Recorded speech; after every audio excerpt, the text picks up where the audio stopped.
New poll out in Virginia found that overall 47% of Virginia want Ralph Northam to stay. 47% want him to leave. 58% of black people in Virginia want him to stay. Maybe it's because we don't have to try to pretend to feel a way we don't. I think that most black people understand that a certain portion of our country right now, for a very long period of time, didn't care what black people thought. I don't think America started pretending to care what black people thought till around the 2000s. But we understand that it is not what you say, it is what you do. Donald Trump is in office. He got in office basically by being a racist, basically appealing to racism. When you say this black man wasn't born here, when you say I'm not going to rent to black people, your actions are speaking for you. Northam and Virginia have given felons the right to vote. They fight hard. They're a sanctuary city. So it is what he's doing or can do that is what black people look at.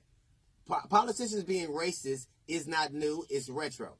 And when you're black, there's a certain amount of pragmatism you have to have. Like people say, how could you still listen to R. Kelly after all he's done? The same way we can sing the national anthem after all they've done. When you're black, there's a certain amount of stuff that you have to get used to.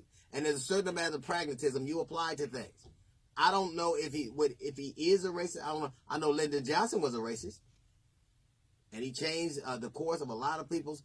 His Earl Warren, and the people who had the Miranda rights and Brown versus Board of Education. They were no friends of black people. They weren't fond of them. Matter of fact, one of the only dissenting voters on Plessy versus Ferguson was a slave owner from Kentucky. We don't care what you say. We care what you do. Yes, you took pictures in blackface. And I don't know which one of those it was. You know it's bad when you can't decide whether you're doing the blackface or doing the Klan robe. But we have a certain level of pragmatism. We know that everything isn't as it seems. It's not what you do. It's not what you say. It's what you do. And that is why I think you see this disparity. A lot of white people are pretending to be offended because it's cause du jour. Black people know that no matter who we get, from a certain period of time, it is not unusual that 70-some-year-old or 60-some-year-old white people felt that way and felt they were unfriended. They could do whatever they wanted. It's pragmatism.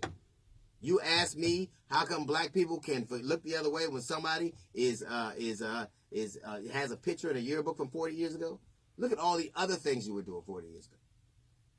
We accept that people have felt ways that they pretend not to now. It's what they do that matters more than what they say.